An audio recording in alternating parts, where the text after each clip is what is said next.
بسم الله الرحمن الرحيم الحمد لله رب العالمين وأشهد أن لا إله إلا الله وأشهد أن سيدنا محمد رسول الله صلى الله عليه وسلم وشرف وكرم وبارك وعظم وعلى آله وصحبه والتابعين وتابعيهم بإحسان إلى يوم الدين في كل لمحة ونفس عدد ما وسعه علم الله.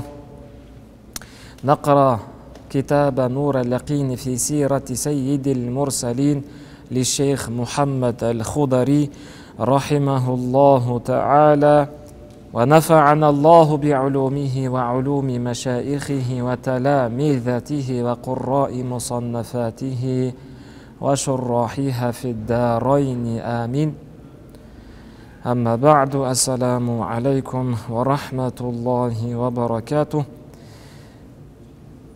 Пайғамбарымыз саллаллаху алейхи ва салламның өмір баянын оқудамыз. Хабаша жеріне, Хабаша мекеніне сахабалардың бірінші рет қоныс аударғанына тоқталған едік, және ол кезде олардың саны 15 дегенге тоқталдық. Хабашаға барған сәтте олар көп мекендемеген, тұрақтамаған, бәлкім Раджаб айында шығып, Шауал айында қайтқан. Демек, бару жолын есептесеңіз, қайту жолын есептесеңіз, олар Хабашада ары кетсе 2 ай немесе 1 ай жарым ғана болған. Және пайғамбарымыздың пайғамбарлық жылы дейді, бе'аса жылы дейді. Яғни пайғамбарлықтың нешінші жылында? 5-ші жылында болып тұр. Пайғамбарлықтың 5-ші жылында. Олардың ерте немесе тез артқа қайтуына себеп болған себептердің ең үлкені, ең дұрысырағы ол жерсінбеушілік, отанды сағыну, саны аз болу. Негізгі осы көзқарас дұрыс. Ал қалған айтылған көзқарастардың көпшілігі әлсіз болып табылады. Оның ішіндегісі пайғамбарымыз Нәжім сүресін оққан екен, және сол Нәжім сүресін оқып пұттарды мақтап сәжде еткенде мүшрик атауы сәжде етіпті деген хабар әлсіз. Оны айтуға болмайды. Жалғастыратын болсақ, олар қайтты.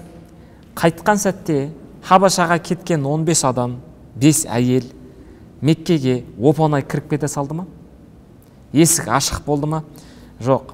Хәза жоғары айтқан нәрсенің бәрін айта келе, وَلَمَّا رَجَعَ مُهَاجِرُ الْحَبَشَ Хабашаға қоныс аударғандар қайтқан сәтте, إِلَى مَكَّةَ لَمْ يَتَمَكَّنْ مِنَ الدُّخُولِ إِلَيْهَا إِلَّا مَنْ وَجَدَ لَهُ مَجِيرًا أَوْ مُجِيرًا. Хабашаға кеткендер Меккеге қайтып оралғанда кіре алмады, кіруге мүмкіндік таппады. Тек кіргендер өзіне қамқоршы тапқандар ғана кірген. Қамқоршысы барған адамдар Меккеге қайтып кірген.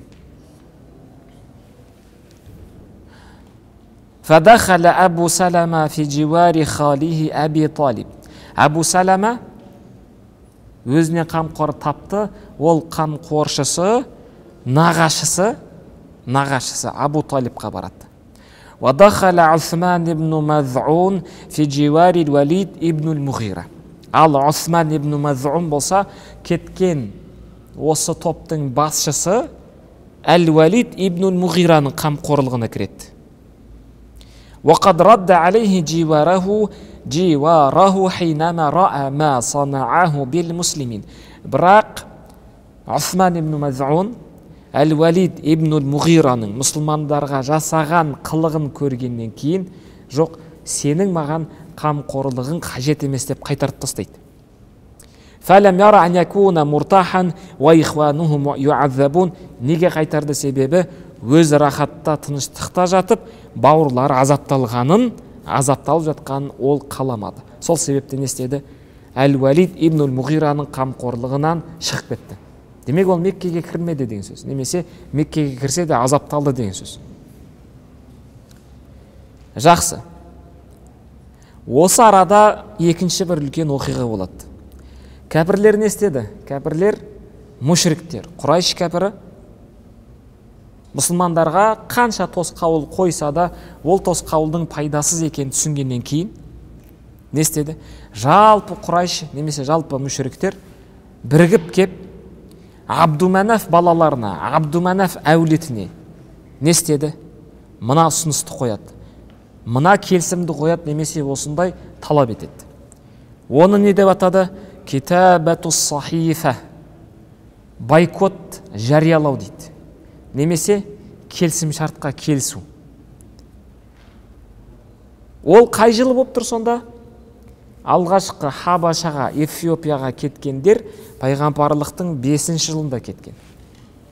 Олар қайтып келді, 4 ай өтті. Сонда шамамен мына бойкоттың Абдуманаф әулетіне Құрайштардың жариялауы шамамен пайғамбарлықтың 6-ші жылдары болып тұр. وَلَمَّا ضَاقَتْ الْحِيلُ بِكُفَّارِ قُرَيْشٍ عَرَضُوا عَلَى بَنِي عَبْدُ مَنَافٍ الَّذِينَ مِنْهُمْ الرَّسُولُ عَلَيْهِ الصَّلَاةُ وَالسَّلَامُ دِيَّةً مُضَاعَفَةً وَيُسَلِّمُونَهُ فَأَبَوْا عَلَيْهِمْ ذَلِكَ. Құрайш не істеді? Құрайштың кәпірлері айла таппағандықтан, айласыз болып қалғандықтан, дақат дегеніміз айла таппады. Бар айланың барлығын жасап көрді. Құрайш кеп Абдуманаф әулетіне. Абдуманаф 4 балалы болған. Абдуманаф кім? Пайғамбарымыздың атасы. Абдулла, сосын Абдул-Мутталиб, сосын кім? Хишам, ибн Хишам, сосын кім ар жағында? Абдуманаф. Пайғамбарымыздың атасы. Ал Абдуманаф 4 балалы болған. 4 балалы. Абдуманафтың бірінші баласы. Ол кім? Хашим. Ибн Хашим. Сосын екінші баласы Әл-Мутталиб.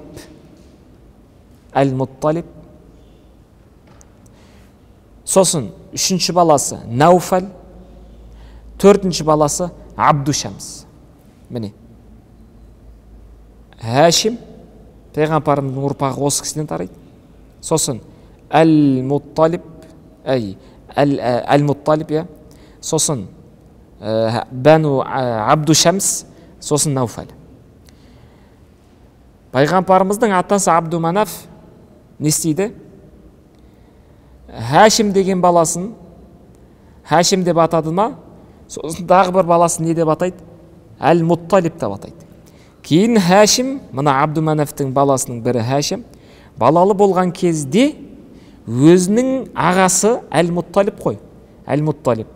Сол ағасының есімін Хашим өзінің бір баласына қояды. Кім деп қояды? Әл-Мутталиб деп қояды. Ал Хашим пайғамбарымыздың атасы Меккеге қараған, Кәбаға жауапты кісі болған. Ол кісі 2 жұбайлы. Біз оны сабақтың басында айтқан едік, қайтып шол жасап кетейік. Хашим 2 жұбайлы болған, немесе 2 әйелді болған. Меккелік, Мәдиналық. Меккеліктен Әл-Мутталиб туады. Меккелік әйелінен бала туғанда ағасының есімін сол меккелік баласына қояды. Ал Мәдинадағы баласына Шайбатул Хамд деп қояды. Шайба деп қояды. Шайбатул Хамд. Кейін Хашим өмірден өткен кезде Ғаззада жерленген, сол жақта қабірі белгілі, мұсылмандар Ғаззаға, яғни Палестинаға барып жатса зиярат етеді. Әл-Мутталибқа меккелік баласына айтады: "Сенің Мәдинада інің бар" дейді. Көмек керек болып, жәрдемге мұқтаж болып жатсаң, сол ініңді қасыңа алып кел дейді. Себебі жалғыз Кәбаға қарау қиын. Кәбаның шаруасы, қажыларды тамақтандыру, суды жеткізу. Өсиетін орындап, Әл-Мутталиб, Хашимнің баласы, Мәдинаға барып, Шайбатул Хамдты ертіп келеді. Екеуі Меккеге кірер сәтте бір көлікке мінгеседі, атқа мінгеседі. Әл-Мутталиб алдында отырады, Шайбатул Хамд артында отырады. Ал меккеліктер Хашимнің тек қана Әл-Мутталиб деген баласын ғана таниды, біледі. Мәдиналық баласын, Шайбатул Хамдты танымайды. Ол кезде менталитет, түсінік мынандай болған. Бір адам көсем танымал кісі аттың алдында отырса, артында отырған адам тікелей не болып кетеді? Құл болып кетеді. Танымайтын, бейтаныс адам болса, артындағы отырған адам құл болып кете салады. Сондай ұғым қалыптасқан. Меккеліктер Әл-Мутталибті көреді, артында басқа танымайтын адам көп отырғандықтан не деп айтады? Шайбатул Хамдты, Хашимнің екінші баласы, не деп айтып кетеді? Әл-Мутталибтің қолы деп атап кетеді. Сонда кім деп аталып кетеді? Әл-Мутталиб және Абдул-Мутталиб аталып кетеді. Түсінікті ма?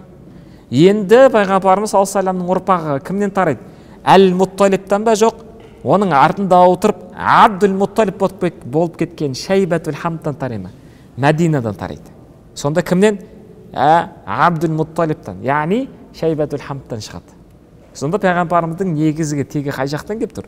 Мәдиналық. Неге Алла тағала Ибрахим алейхиссаламға Меккені берген болса, пайғамбарымызға Мекен қып, Әл-Мәдинаны берген. Сол себепті ол кісінің тегі Мәдинадан келеді. Енді не істеді? Құрайш кеп сол Абдуманафтың мына атап өткен 4 баласына бүйтіп айтады. Сендерге біз мынандай ұсыныс қылайық. Ол диятун мудаафа. Дия дегеніміз адамды өлтірген кезде сол өліп қалған адам немесе мына қаза тапқан тарап өлтірген тараптан не алады? Адам құнын алады, дия дейді. 100 түйе ол. Құрайш не істейді? Мұхаммедті бізге беріңдер. Бағанағы 4 әулетке айтып отыр. Абдуманафтың 4 баласына айтып отыр. Мұхаммедті бізге табыстаңдар. Біз сендерге еселенген дия төлейміз дейді. Еселенген дегеніміз 200 түйе төлейміз. 100 емес, 200 берейік. Бірақ олар не істеді? Фаабау алейхим залика. Құрайштың бұл талабына бас тартты немесе қарсы келді. Жоқ. ثم عرضوا على أبي طالب أن يعطوه سيدا من شبابهم يتبناه ويسلم إليهم ابن أخيهم.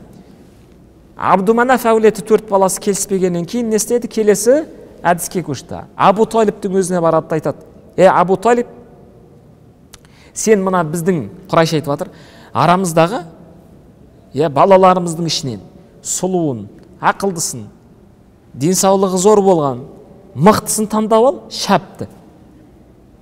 Сөйтіп бізге Мұхаммедті бересің, біз оны өлтіреміз. Түсінікті ма? Сен оны аласына не істеп аласың? Мұхаммедтің орнына өзіңе балаңғы баласың сен оны. Қалаған баламызды, қалаған арамыздағы бағана жасты таңдап ал да, оның орнына Мұхаммедті бер дейді. Уайусаллим илейхим ибн ахихи. Сөйтіп Абдулла інісінің баласы пайғамбарымыз ғой, соны бізге табысты. Фақала, сонда Абу Талиб рахимахулла, ажабан, мына айтқан сөздерің таңғаларлық қой, басқа сыймайды ғой. Ләкум, сендерге таңғаламын. Туатуни ибнакум, сендер маған балаларыңды бересіңдер. Ағзуху, мен оны алып, сендердің балаларың тамақтандырып, өсіріп, қағып бағады екен. Ләкум, сендер үшін өсіреді екен де, сонда тамақ беріп.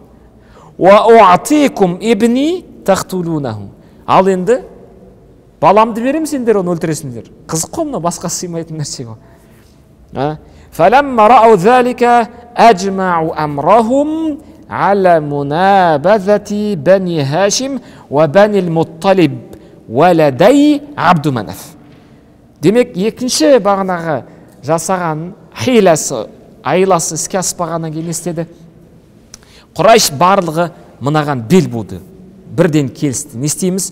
Хашим мен бағанағы Манафтың, Хашим деген баласымен соның әулеті, сосын Абдуманафтың екінші баласы Әл-Мутталибтан тараған әулет бар ғой. Сол екі Абдуманафтың екі баласы, екі әулеті не істейміз? Меккеде Құрайш атауының барлығы жан жақтан қысып байкот жариялаймыз. Қалайша? Тамақ бермейміз, сауда жасаспаймыз, қыз алыспаймыз, ешқандай көмек бермейміз. Сөйтіп не істейміз? Жан жақтан оған қысым көрсетеміз. Соған келісті.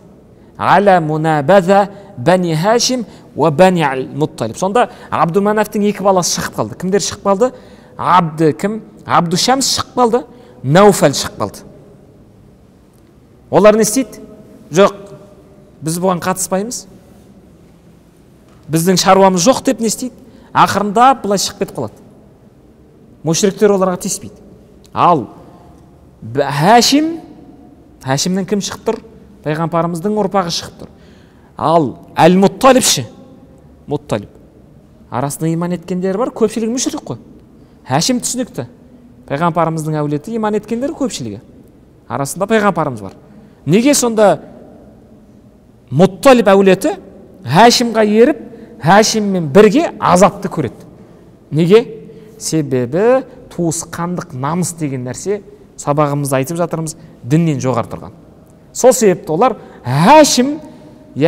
Хашим әулетіне бойкот жарияланған болса, біз де соған кіреміз. Қалай біз мына жақта тыныш, жылы үйде асымыз бар жатамыз? Жоқ, біз де олармен бірге боламыз деп, мүшрик болса да туысқандық намыс үшін, туысқандық қарым-қатынас үшін олардан істейді, олармен бірге кіріп кетеді.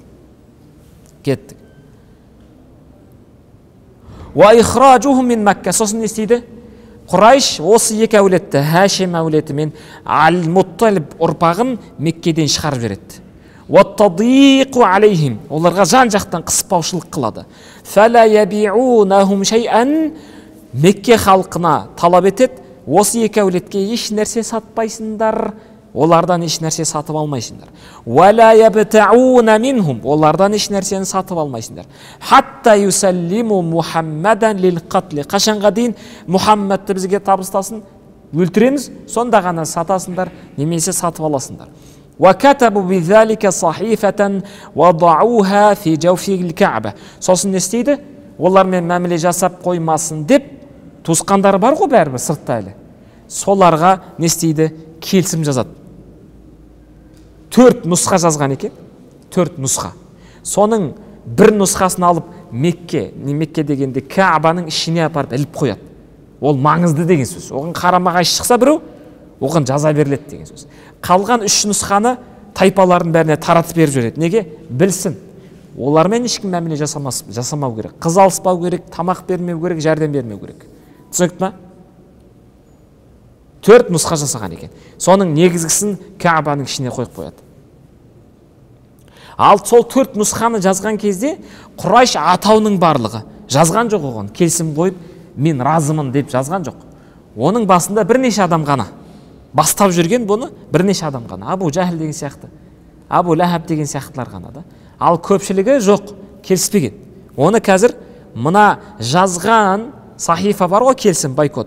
Соны бұзған кезде, қайтып аннулировать еткен кезде көреміз. Айтады, мен бұны жазғанда болмағам дейді. Немесе жазу барысында мен бұған разы емес едім деп айтады. Жақсы.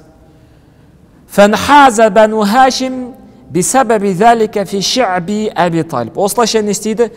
Ал-Мутталиб пен Хашим әулеті қай жаққа кетеді? Абу Талибтің районына қарай. Ши'б дегеніміз район.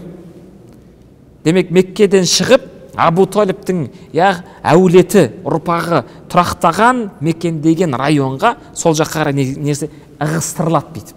Сол жаққа ғана. Сонда Мекке халқы не істеп тастады? Хашим әулеті мен Ал-Мутталиб әулетін бүйтіп ығыстырып, бір жерге не қыстады? Вадахала маахум банул Мутталиб. Олармен Ал-Мутталиб кірді. Сауаун фи залика муслимухум ва кафирухум маада Абу Лахаб. Абу Лахаб кімнің ұрпағы? Ал-Мутталибтің баласы ғой. Ал-Мутталибтің баласы. Дұрыс па?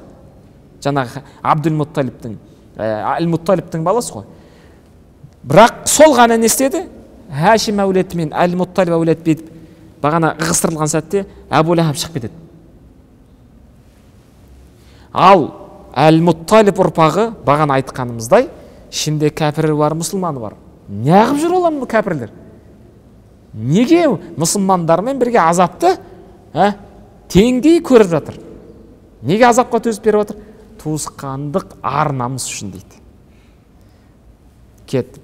Фаиннаху кана ма Құрайш. Абу Лахаб не деді?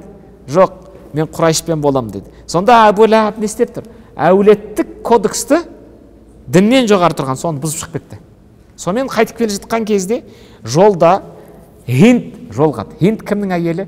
Абу Суфиян ибн Харбтың әйелі. Ол кезде Хинд әлі исламды қабылдамаған. Сөйтіп Абу Лахабтың әулеті ана жақта ығыстырылып неге кіріп кетті? Абу Талибтің районы кіріп кетті емес пе? Амна көшеде келе жатыр. Емін еркін. Хинд оған былай қарайды да, сен неғып жүрсің деген сияқты. Сонда Абу Лахаб өзін ақтап, яғни мүшриктермен екенін мақтан тұтып бүйтіп айтады. Ей, Хинд, мені көріп тұрсың ба дейді. Мен өзімнің туысқандарымды Әл-Мутталиб, Хашим әулетін тастап, сендердің қатарларыңа қосылуға келе жатырмын. Қосылдым дейді. Ұзза ғой енді. Бағанағы үш үлкен пұттың аты. Ұзза сосын Ләт. Сол Ұзза, Ләт пұтына немесе құдайларыма демеу беру үшін шықтым дейді. Олардың ақиқат, мен сол тараптамын деген кезде Хинд, Абу Суфянның әйелі, мына жасағаның тамаша екен деп, бұл айтқанда лайк бергенде, сонда Абу Ләхаб не қылды дейді. Хиндтің бағанағы жақсы екен деген сөзіне не қылған дейді, мұқтаж болған дейді да, сонда қолдауына. Сол тараптан жақсы екен деген сияқты сөзді естігісі келген дейді. Өте дұрыс жасапсың деген сияқты. Содан мәз болып кетіп қалған олар қарай. Енді осылайша олар қанша мерзім жатты? Осылайша олар 3 ай емес, 3 күн емес, 3 апта емес, бәлкім сол бойкотта 3 жыл жатқан. Қанша? 3 жыл жалғасады бағанағы не? Бойкот. Жалғастырайық. وانخزل عنه بنو عميهم عبد شمس ونوفل ابن عبد مناف. Демек, Хашим мен Әл-Мутталиб бағанағы бойкотқа кірген кезде Абду Манафтың 2 баласы ағайындылар ғой, Абду Шамс пен Науфал не істеді? Жоқ, біз кірмейміз деп былай қарай бөлініп шығып кетті. Осы Науфал ұрпағынан немесе Абду Шамстың ұрпағынан Бәну Умайя шығады. Осы 2 ұрпақтың біреуінен алда нақты айтамыз. Айтып кетейін қазірше. Абду Шамстан не Науфалдың біреуінен Умайя деген әулет шығады. Сол әулеттен кім шығады білесіздер ме? Сол әулеттен пайғамбарымызға қатты дұшпан болған кім шығады? Суфиян ибн Харб шығады. Сосын сол әулеттен пайғамбарымыздың ұрпағының немересін өлтірген Хасанды, Хусейнді өлтіретін адам осы Абду Шамстың немесе Науфалдың ұрпағынан шығады. فجاهد القوم حتى كانوا يأكلون ورق شجرة. Осылайша олар 3 жыл бойкотта жатып, қатты қиналады, қатты азапқа түседі. Азапқа соншалық түскені ағаштың жапырағын жеп кетеді. Мына кітаптың астында сноскада мынандай бір риуаят келтірген. Риуаятта бір риуаятта. Уафи риуаятин бір хабарда Юнус деген кісіде Анна Саадан осы бағанағы бойкотқа кіріп кеткен адамдардың бірі Саад деген қал айтты. Харажту зата лайлатин лябула. Түндердің бір түнінде сыртқа дәрет сындыруға шықтым дейді. Кіші дәрет. Фасами'ту қа'қата тахтал баул. Кіші дәрет сындырып тұрған кезде, не естідім дейді, құлағыма андай қағаз жатса, қағаздан дәретіңіз түскен кезде, су тиген кезде дауыс шығады ғой. Және малдың терісін сойып, терін тастағанда кеуіп қалады дейді, тырысып. Соған суды төксеңіз, тақырлаған дауыс шығады дейді. Түсінікті ме? Дәрет сындырып тұрғанда, сол жерде не естідім дейді? Тақырлаған дауыстың шыққанын естідім дейді. Фаиза қитатун мин жилдин баирин ябиса. Сөйтсем, не жатыр дейді сол жерде? Баир дегеніміз түйенің терісі, соның бір бөлшегі жатыр екен дейді. Ябиса дегенімізде кеуіп қалған, қатып қалған да. Сол себепті ол дәретін сындырғанда дауыс шыққанда бейт тақырлаған. Фаахазтуха, алдым. Вағассалтуха, жудым дейді. Сумма ахрақтуха, одан кейін не істедім? Өртедім. Айтпағы жүні бар ғой. Жүні не істедім? Үйттім деген сөз айт. Сумма рабадтуха, одан кейін не істедім? Тазаладым, оны битіп еледім деген сияқты. Уасафахтуха билма, соңында сумен жуып, сумен не істедім? Жұмсарттым да. Фақауайту биха саласан, сөйтіп сол бағанағы түйенің терісімен 3 күн бойы азық тұтып, 3 күн бойы содан қуат алдым дейді. Демек бағанағы терінің өзін не істеген екен? Пісіріп жеген деген сөз. Суға сап қойып. Бұл бір риуаят. Мынаның өзі жетерлік. 3 жылда азық біткен, ағаштың жапырағына көшті деген сөз, азық біткен. وكان أعداؤهم يمنعون التجار من مبايعتهم وفي مقدمة المانعين أبو لهب. Қарасаңыздар, сонда туысқандарын тастап кеткен, мақтан тұтқан Абу Лахаб саудагерлерге мыналармен сауда жасаспаңдар, көмек бермеңдер деп бөгет жасағандардың біріншісі сол Абу Лахаб болған ғой. Саудагерлерге тыйым салған, мына бойкотқа кіріп кеткендерге сауда жасаспаңдар деп бөгет жасағандар көп. Соның ең біріншісі кім болған? Абу Лахабтың өзі. Міне осы сәтте пайғамбарымыз саллаллаху алейхи вассалам не істейді? Қайтадан 3 жыл бойы мүшриктер, кәпірлер тарапынан немесе Мекке халқы тарапынан бойкотқа кіріп кеткен бағанағы екі әулеттің ішіндегі мұсылмандарға не істейді? Екінші рет Хабашаға қоныс аударуға рұқсат етеді. Демек, қоныс аударуға себеп болған нәрсені тізіп кететін болсақ, ең бірінші себеп болған нәрсені ең бірінші рет болғанда, ол мұсылмандарға мүшриктер тарапынан не көбейіп кетті? Қысым, күш, зардап, азап көбейіп кеткендіктен кеткен еді. Сосын көп уақыт өтпей қайтып келді 4 айдың ішінде. Содан кейін біраз уақыттан кейін Құрайш бойкот жариялады да, одан қай жақ қалай қиналды? Аштан өлейін деп жатыр, аштықтан қиналып жатыр. Демек, екінші рет Хабашаға қоныс тебуіне себеп болған нәрсе не екен? Аштық. Содан пайғамбарымыз не қылады? Бағанағы қатты қиналып кеткендіктен аштықтан кетіңдер дейді. Ал өзі неге шықпады? Ал өзі пайғамбарымыз саллаллаху алейхи вассалам өзінің қалуы сол бойкоттың ішінде.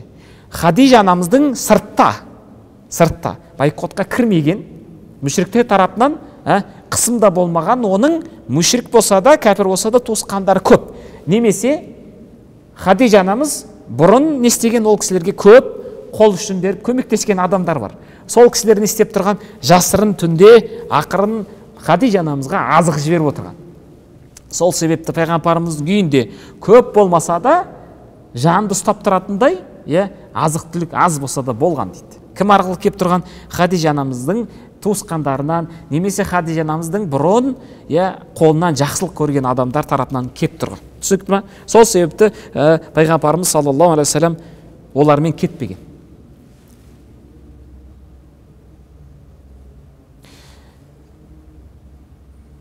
Қызығы да бағанағы Хашим түсінікті. Көбісі пайғамбарымыз жақын туысқандар, оның ішінде Абу Талиб жүр. Бірге кетеді енді. Мұхаммедті ғана тастап қойып кетіп қалмайды ғой. Енді Әл-Мутталиб көпшілік кәпір ғой, мүшрик қой. Неге дегенде себепті айттық, туысқандық дедік. Екінші себебі пайғамбарымызға таңғаларлық пайғамбарымыздың сыры дейді. Мұсылман пайғамбарымызға иман еткен пенде болсын, иман етпеген пенде болсын, пайғамбарымызды өте қатты сүйген дейді. Мұсылманы болсын, мұсылман емесі болсын, пайғамбарымызға таңғаларлық сыр дейді. Бәрі жақсы көрген дейді пайғамбарымызды. Қатты сүйген дейді. Сол себепті бағанағы Әл-Мутталиб әулеті мүшрик болса да бірге кіріп кеткен. 3 жыл бірге азапталған. Неге? Пайғамбарымыз қатты сүйген дейді. Таңғаларлық осы дейді. Ахаббуху күллу шей, пайғамбарымызды дейді барлық нәрсе сүйген дейді. Барлық нәрсе сүйген. Неге? Себебі Алла тағала өзінің махаббатын жартысын Мусаға берген болса, сол Мусаға берілген махаббаттың көпшілігі кімде дейді? Толығы пайғамбарымызда дейді. Сырдың бірі осы.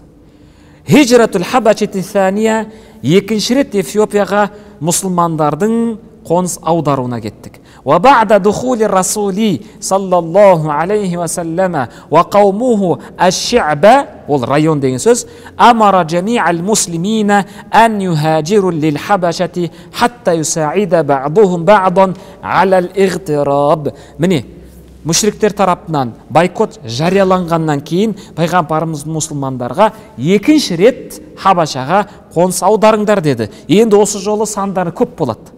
Неге сандары көп болады? Себебі бірінші рет қайтқан кезде себеп не болды?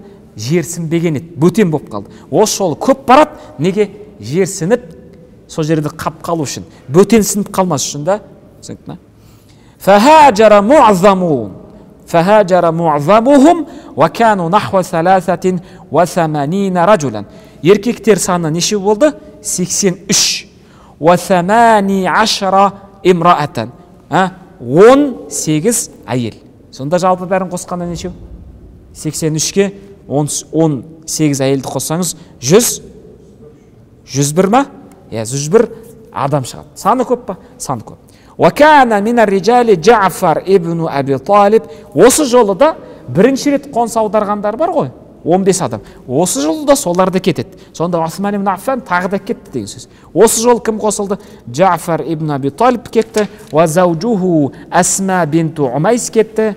والمقداد ابن الأسود كت وعبد الله ابن مسعود كت وعبيد الله ابن جحش كت وامرأته أم حبيبة بنت أبو سفيان. Ошер сызып қояйық, немесе осы жерге бірден тоқталып кетейік.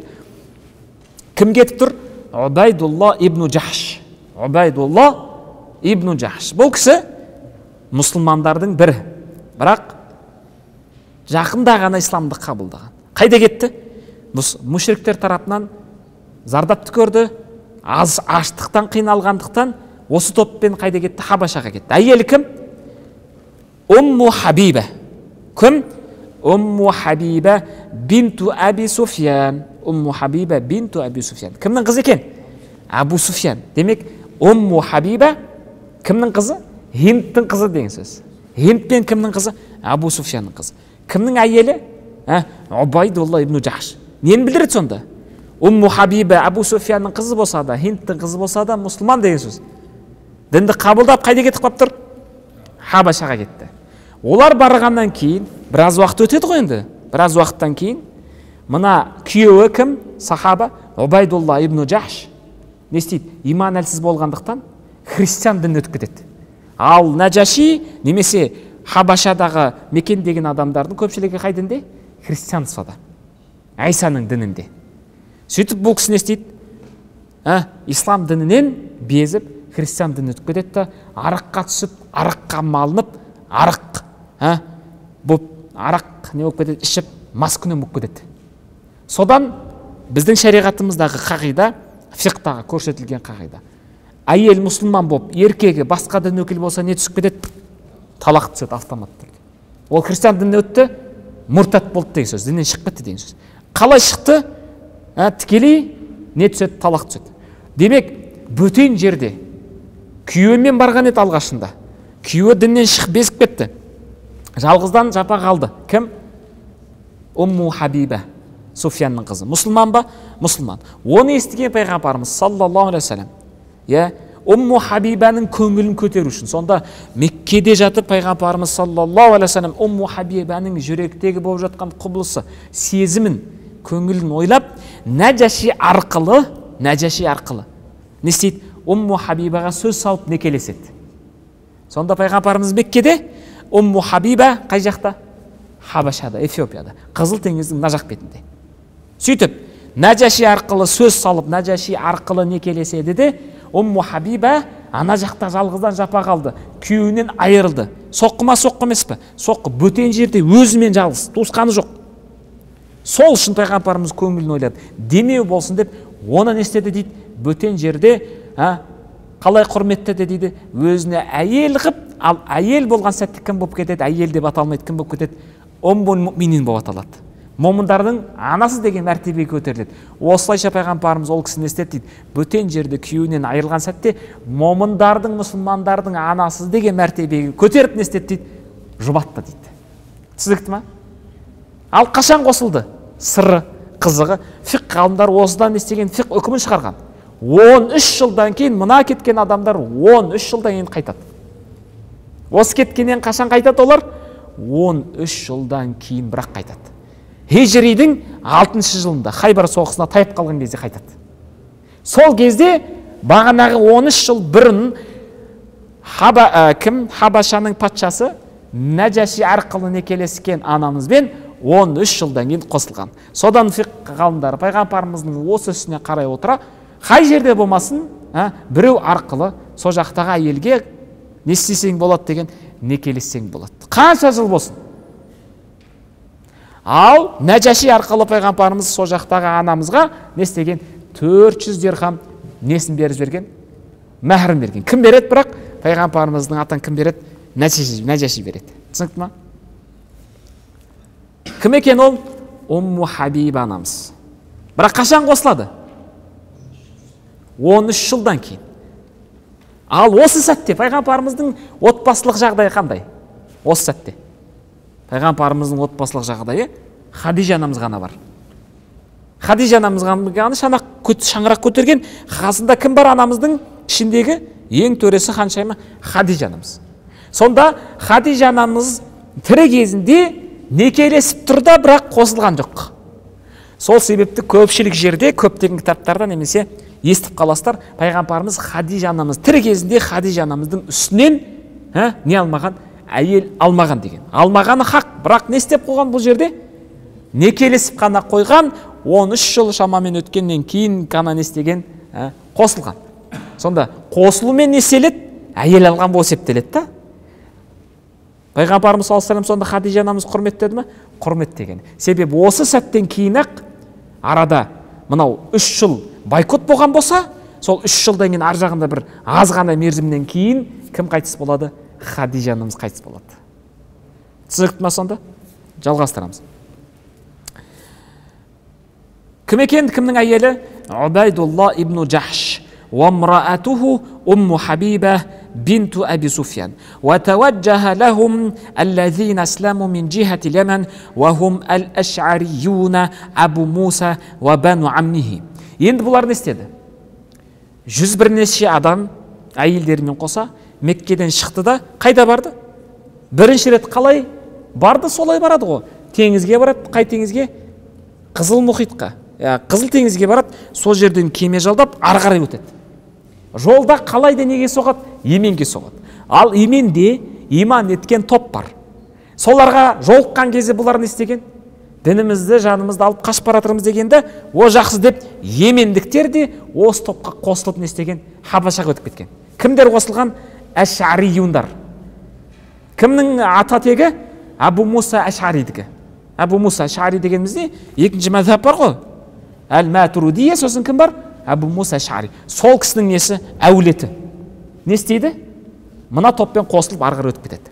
وَلَمَّا رَأَتْ قُرَيْشُ ذَلِكَ أَرْسَلَتْ فِي أَثْرِهِمْ عَمْرَ ابن العاص وعمارة ابن الوليد بهدايا إلى النجاشي ليسلم المسلمين فرجع شر رجعة ولم ينال من النجاشي إلا إهانة لما خاطبه به من إخفار ذمته في قوم لاذوا به أما بنو هاشم فمكثوا في الشعب قريبا من 3 سنوات في شدة الجهد والبلاء لا يصلهم شيء من الطعام إلا خفية. Осылайша олар өтіп кеткеннен кейін Құрайш не істейді? Қолдарынан бағанағы бойкотта жатқандардың кетіп қалғанын естіп қатты ашуланады. Шығып кетті ғой енді аман есен олар. Олар мына жақтан қыспауылдық алып жатса олар шығып кетті. Содан ашуланғаннан не істейді? Олардың артынан тез арада жылдам әрекет етіп 2 адамды ел шығып жібереді Құрайш тарапынан. Кімді тағайындап? Амр ибн ас, өте зерек, ақылы деген өте тасып тұрған кісі еді бұл. Соны жібереді. Оның қасына жас, сұлу, келбетті жас жігітті жібереді. Кім?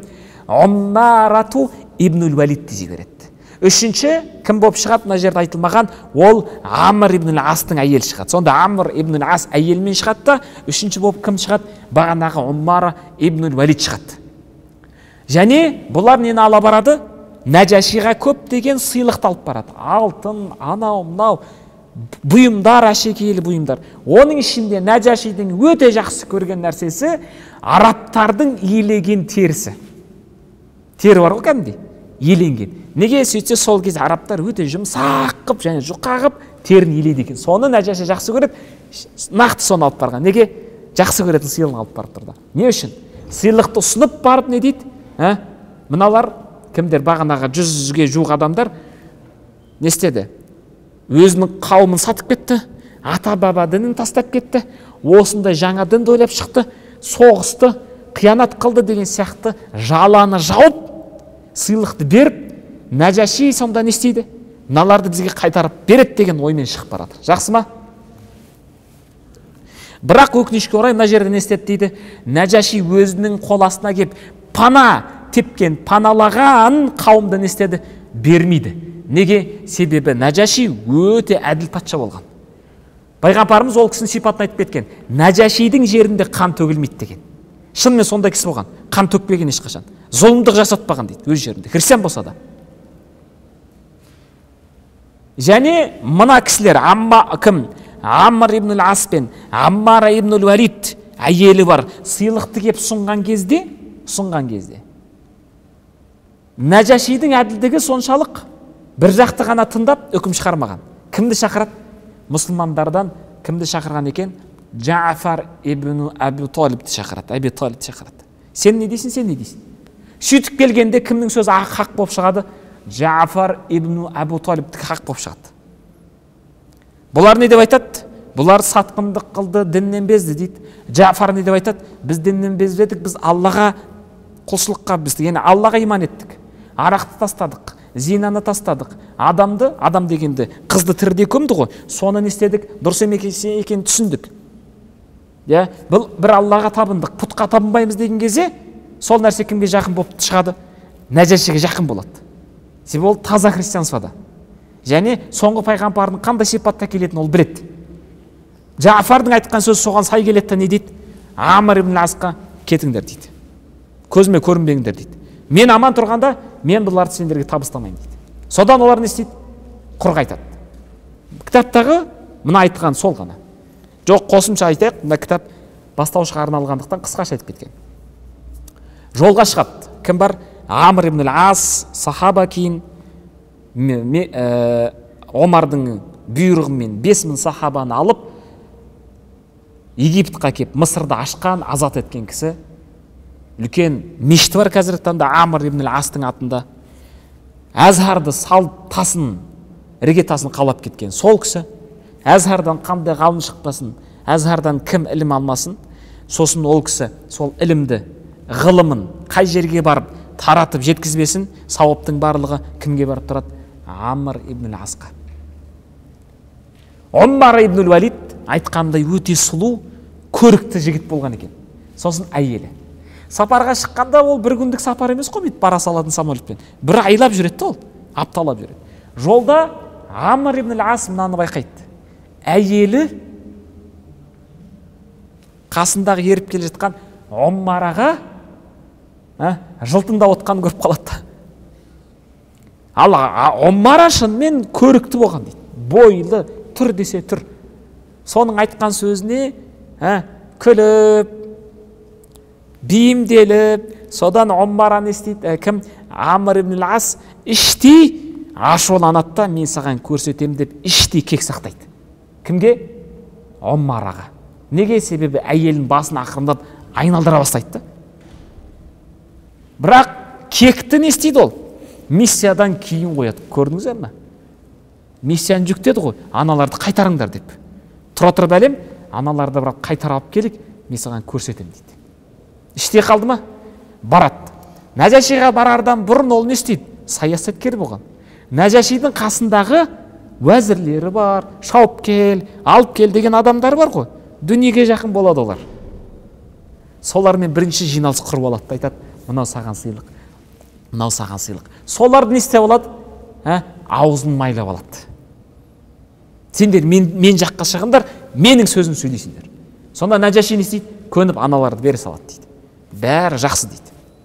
Және солардың көпшілігі, сол уәзірі, патшаның қасында жүргені. Иса Алланың елшісі, пайғамбарымызды Алланың құлы емес, Алланың ұлы деп сенгендер көпшілігі. Түсінікті ме? Содан Амр ибн астың ұсынысы оларға жаға түседі. Болды дейді, сыйлық әкеп тұр, алтын беріп тұр. Жақсы, біз сенің сөзіңді сөйлейміз дейді. Сөйтіп Нәжашидің алдына келеді.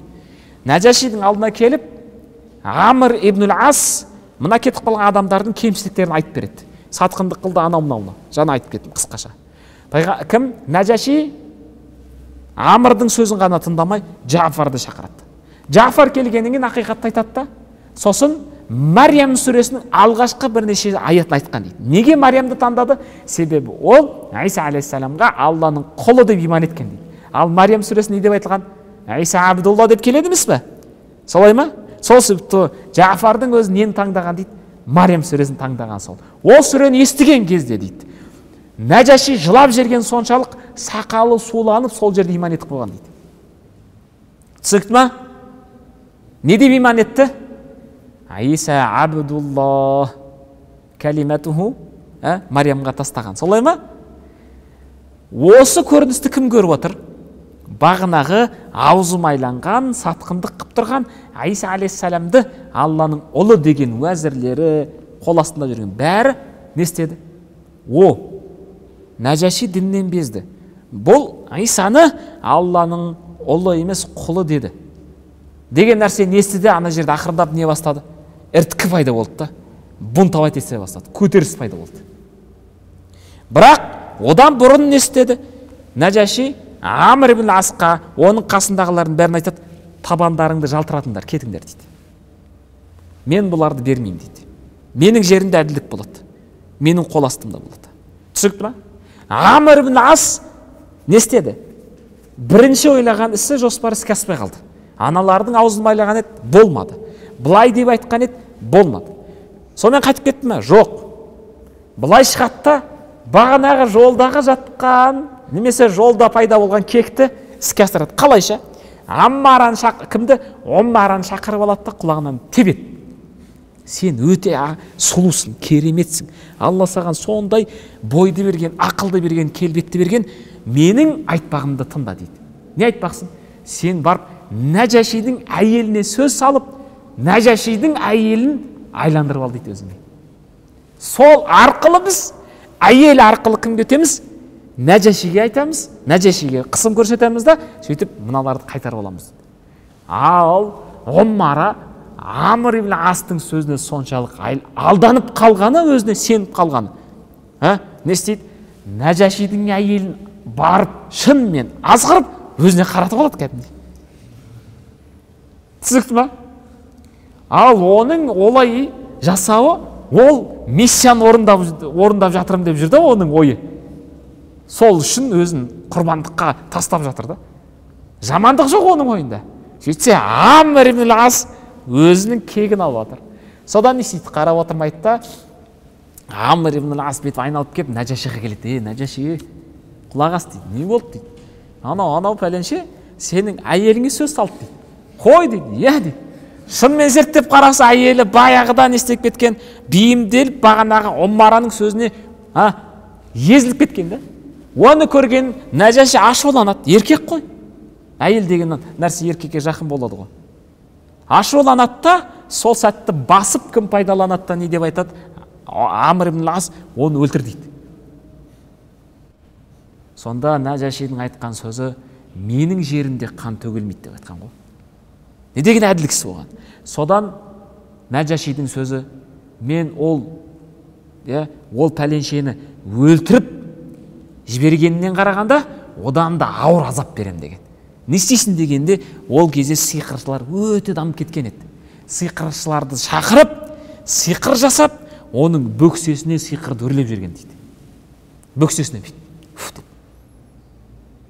Содан сол сиқырдан кейін бағанағы Оммара жынды боп, сол жерде жынды боп қалады да, тау кезіп хайуан боп кеткен дейді. Жөнжіп кеткен дейді. Ешкімді танымайды. Сондай сиқырдың күштілігі да, бөксесінен үрлеп жүрген дейді.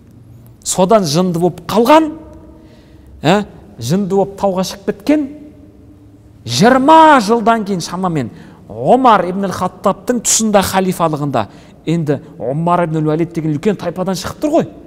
20 жылдан кейін туысқандарын естеген, біздің сондай атамыз бар еді, туысқанымыз. Сол жаққа кеткен еді ғой 1 жылдары деп, қайда келген екеніз деп, Хабашаға келген екен. Сөйтіп, әр адамнан сұрастыра келе, бір адамға жолыққан, ол адам айтыпты, сендердің мына сипаттаған сипаттарыңа ұқсас бір тауда жүнжіп кеткен, хайуан болып кеткен бір адам бар. Болса сол дейді. Барса шынымен сол болып шығады. 20 жылдан келіп тұр ғой.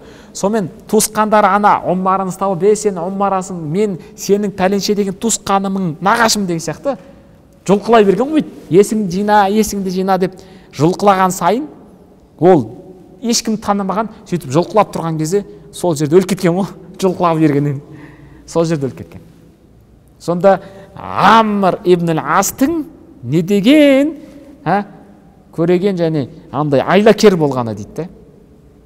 Сонда да бірақ не істеді? Амр ибн Ас ойлағанына жете алмады да, әттең деп артқа қайтады. Бірақ Нәжаши мына жақта өзінің патшалығында көтеріліс болатын сезді. Неге ол не деп айтты бағана елдің алдында? Иса алейхиссалам Алланың құлы деп иман етіп қойды ғой. Оны сезген уәзірлері мұнан тақтан алу керек деп өз арасында бунт көтере бастады. Түсінікті ме? Оны сезіктенген Нәжаши Джафарды шақырып не деп айтады? Халқы маған қарсы шығайын деп жатыр. Олар қазір мені тақтан алып тастау мүмкін. Тақтан алған сәтте сендерге күн көрсетпейді, бәріңді қырады дейді. Сол себепті сақтық ретінде Қызыл теңізге барып кемеге дайын отырыңдар дейді.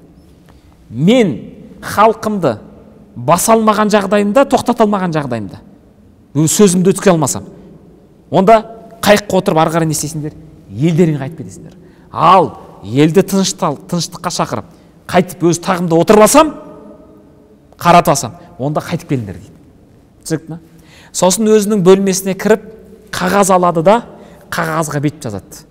Ашхаду ан ла илаха иллаллах ва ашхаду анна Мухаммад Расулуллах, Мухаммад Расулуллах ва ашхаду анна Иса Абдулла деп жазып алады. Иса Абдулла. Аллаға куәлік етем, Алланың бір екеніне, оның Мұхаммед деген құлы елшісі екеніне, және Иса Алланың құлы екеніне куәлік етем деп жазып алады да, мына кеуде тұсына, жүрек тұсына бет сап қояды. Патшалыққа кіріп келсе, бағанағы тақ тұратын жерге кіріп келсе, шулап отыр дейді бәрі. Айқай шу. Сонымен таққа отырып, сендерге не болды? Не себеп болды? Бұлай дау көтеріп, көтеріліс жасауларыңа не себеп болды? Сонда айқайлай бастайды. Қалай Иса, ол біз солай сеніп жүрміз ғой. Деген кезде Нәжашидің әрекетін қарасаңдар, сендердің айтпақтарың осы болған болса, сендер осылай деп жатқан болсаңдар, мен де осыны айтып жатырмын деп айтады.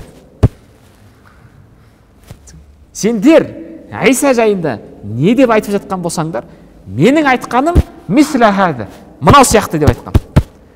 Оны түсінбеген ешкім ишаратты білмейді ғой, нені меңзеп тұрған. Содан кейін не деп ойлады дейді? Онда кім? Нәжаши өзіміз сияқты Иса алейхиссаламды не деп жүр?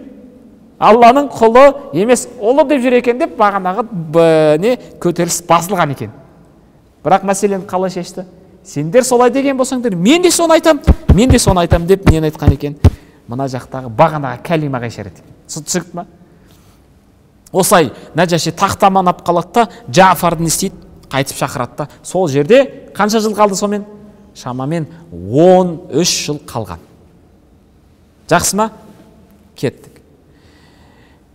Демек, бағанаға байкот қанша жыл жалғасты? Шамамен 3 жыл жалғасты. Қоссақ сонда олар пайғамбарлықтың 5-ші жылында бірінші рет кеткен болса, сонымен қайтып келеді, арада біраз уақыт өтеді. Шамамен пайғамбарлықтың 6-шы жыл болды. Сосын неге кіріп кетті? 3 жыл. Байкотқа кірген болса, нешінші жыл болып тұр мынау? Шамамен 9-шы. Пайғамбарлықтың 9-шы жыл болып тұр. Түсінікті ма? Содан кейін-ақ, мына келісім, мына бағана байкоттан кейін-ақ, біраз уақыттан кейін шамамен, сонда 1 жыл ғой сонда. Ары кетсе 1 жылдың ішінде кім қайтыс болады? Пайғамбарымыздың тірегі Хадижа анамыз. Қай жылы сонда? Пайғамбарлықтың 10-шы жылында. Пайғамбарлықтың биаса ғой енді арабшасы. Биасаның нешінші жылында? 10-шы жылында кім қайтыс болады? Радиаллаху анха Хадижа анамыз. Нақду сахиха. Демек 3 жылдан кейін, 3 жыл бойы олар азап шекті, аштықта жатты. 3 жыл бойы бағанағы Кағбаның ішіндегі жазылған нұсқа неге душар болады? Пайғамбарымыз саллаллаху алейхи вассаламға Алла уахи етеді, аян етеді, бағана Кағбаның ішінде тұрған жазылған мүшриктер қол қойған келісім шарт немесе жазылған қағазды құмырсқа қағаз жейтін жәндіктер не істеген еді? Жеп тесіп тастаған еді. Тек қана не қалған? Исмуллахил азам, Алланың есімдері ғана қалған. Бисмилля, Алла деген жерлер қалғанда көпшілік не жеп тастаған? Құмырсқа жеп тесіп тастаған. Оны кімге айтады? Оны пайғамбарымыз Абу Талиб айтқан. Енді сұрақ. Кейбір бауырларымыз, тіпті кейбір жерлерде Абу Талиб пайғамбарымыздың көкесі, ең жақыны, Абдулланың бір анадан туған ағасы ғой. Ең жақыны. Сол кісі тозақтық дейді. Кәпір дейді. кәпір болған болса, тозақтық болған болса, мушриктер тарапынан мұсылмандарға көрсетілген бойкоттың ішінде неғып жүр Абу Талиб? Және пайғамбарымыз саллаллаху алейхи уассаламға уахи етілген бағанағы хабарды Абу Талиб естіген кезде сеніп Меккеге, Каабаға барып, Каабаның тұсында отырған Құрайштың көсемін айтқан. Не деп айтқан? Каабаны ашып көріңдер, сендердің жазған бағанағы парақшаларыңды жеп қойған, немесе оған бір нәрсе болды деп айтқан. Иман еткен пенде ғана соны айтады ғой. Иман етпесі бармас еді ғой. Демек, ғалымдардың көпшілігі, мен емес, көпшілік ғалымдардың, ұстаздардың көпшілігі Абу Талиб иманның бірінші шартын орындаған. Ал иманның анықтамасы Мәтуридия болсын, Әшәйра болсын, не деп айтты? Әл-иману хуа иқрарун ба? Жоқ, бірінші не тұрады? Таздиқун бил жанани ва иқрарун бил лисан. Иман деген сөздің анықтамасы жүрекпен сеніп, сосын сол жүрекпен сенген нәрсені тілмен мойындап бекіту деді емес пе? Осы сәтке дейін, яғни жалпы айтқанда, пайғамбарымыз өзінің пайғамбар екенін айтқаннан бастап, немесе дүниеге келгеннен бастап Абу Талиб қасында жүрді. Пайғамбарымын деген сәттен бастап қасында жүрді. Қашанға дейін? Өз өмірден өтер сәтке дейін. Осы аралықта бір сөзі болмаған дейді Абу Талибтің. Пайғамбарымыздың аузынан шыққан сөзін естіп, о қалай депші? Жаңа күмән күдікпен қараған бір әрекет сөзі болмаған дейді. Соның бірі мынау. Пайғамбарымыз айтады, Абу Талиб естіп барып айтқан. Ана Каабаның ішінде тұрған сендер жазып қойған қағаздарыңа бір нәрсе болған. Ашып көріңдер дейді. Ашып көріңдерші деп айтады. Ашып көрген кезде шынымен Абу Талиб айтқандай, пайғамбарымыз жеткізгендей құмырсқа жеп қойған еді. Сонда Абу Талибтің істегені не? Ат-таздиқ бил жанан. Жүрекпен иман еткенді, енді сол жүректегі бар иманды тек қана не істеу керек еді дейді ол кісі? Сыртқа шығарып иқрар қылу керек, сол иқрар ғана жетіспеген дейді. Әйтпесе 3 жыл бойы пайғамбарымыздың қасында жатып алып, не үшін азапталады? Сенбеген болса, не керегі бар? Біз қарапайым өзіміздің жақын болған туысқанымыздың өзі алыстау болған. Немесе туысқан емес, бауырымыздың өзімізге, яғни бауыр болып келеді, дұрыс па? Соның басына бір сынақ түссе, қашып кетеміз ғой? Құрсын ананың бәлесі маған жұқ бітпесін деп. Солай ма? Нақду сахифа, бағанағы жазған, мушриктер тарапынан жазылған парақшаның немесе бойкоттың жойылуы, аннулировать етілуі, үкімін жоюы, күшін жоюы. Вақад қама хамсатун мин ашрафи Құрайш. Қараңыздар, сонда Құрайштың барлығы емес. Құрайштың ішіндегі 5 шарапаттылар, көсемдері. Юталибуна би нақди хазихи сахифати залима. Зұлымдыққа шақырған, әділетсіздікке шақырған мына кесім шарттың жойылуын талап етеді. 5-еуі. Құрайштың көсемдері, иман етпегендер бұларда. Кімдер екен олар? Вахум Хишам ибн Амр ибн al-Харис al-Амири وهو أعظمهم في ذلك بلاء. Міне осы кісі бағанағы келісімді бұзыңдар деп көбірек еңбек еткен, көбірек күш салған осы кісі. Бірақ мушрик. Тоқтатыңдар ананы деп көбірек әрекет еткен, сөзі көп шыққан осы кісі.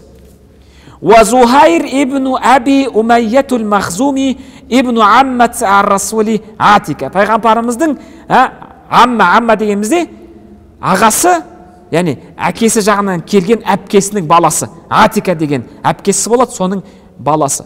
والمطعم ابن عدي النوفلي وأبو البختري ابن هشام الأسدي وزمعة ابن الأسود الأسدي. Кімнің әкесі? Сауда бинту Зам'a. Сауда деген анамыз бар, сол кісінің әкесі. Мушрик болып өлген мына кісі. Сонда да қараңыздар, неге кеп тұр? Бағанағы Каабаның ішіне жазып қойған сахифаны бойкотты не істеңдер, жойыңдар деп кеп тұрған кісінің бірі. Сонда не ойнап тұр бұл жерде? Не түрткі болып тұр? Туысқандық. Хамия. Уаттафақу аля залика лейлен. Қашан кеп бұзамыз деді, қашан кеп жыртамыз деді, түнде келеміз деді.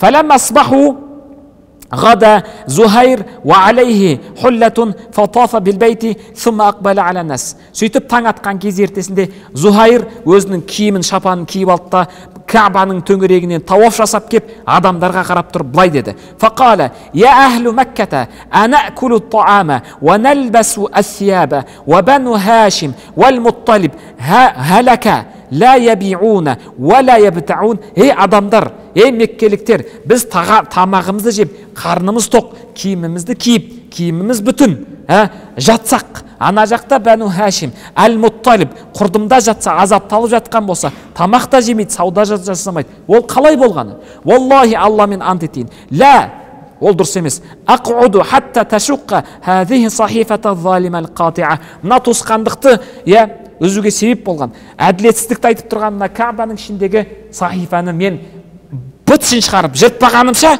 отырмаймын, осы жерден кетпеймін деп тұр. Кім айтып тұр? Бағанағы Зухайр. Фақала Абу Жахл, кәзибта, сен өтірік айтып тұрсың, айтпағаны сенікі дұрыс емес, айтып тұрғаның жалған. Фақала Зам'a, кімнің әкесі? Сауда бинту Зам'a. Бағанағы жоғарда айтып кеттік. Ли Абу Жахл айтады, Абу Жахл айтады: "Ей Абу Жахл, әнта валлахи акзабу, сен өтірік айтып тұрсың, айтқаның жалған. Ма радина китабатаха хина кутибат."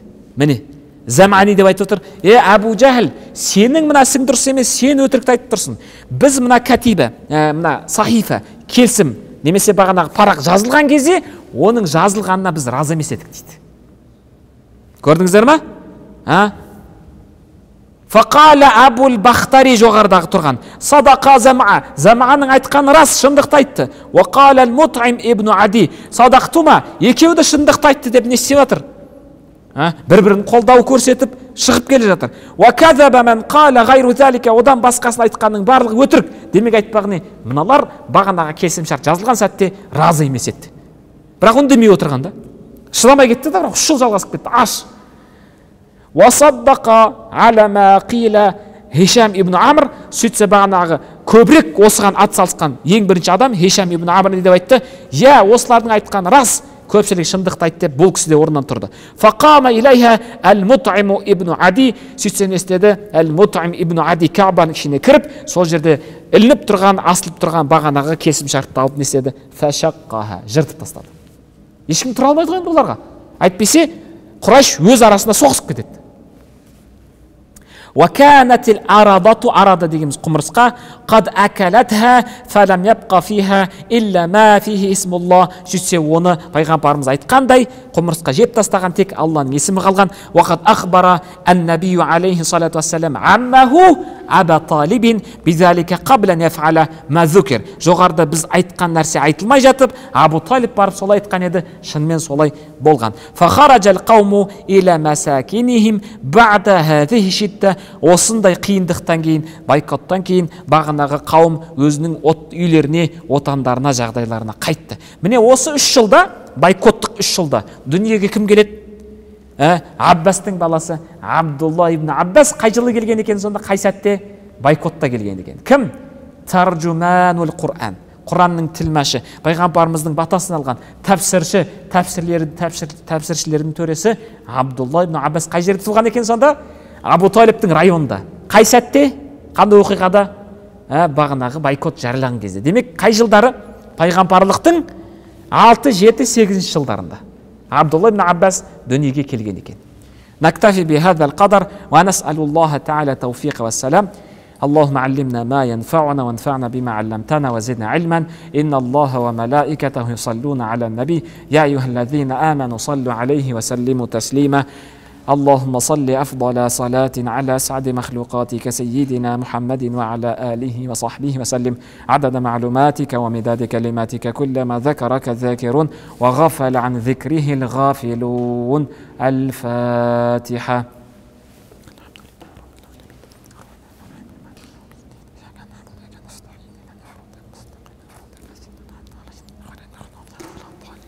Я Рахман Рахмин, Акрамул Акрамин.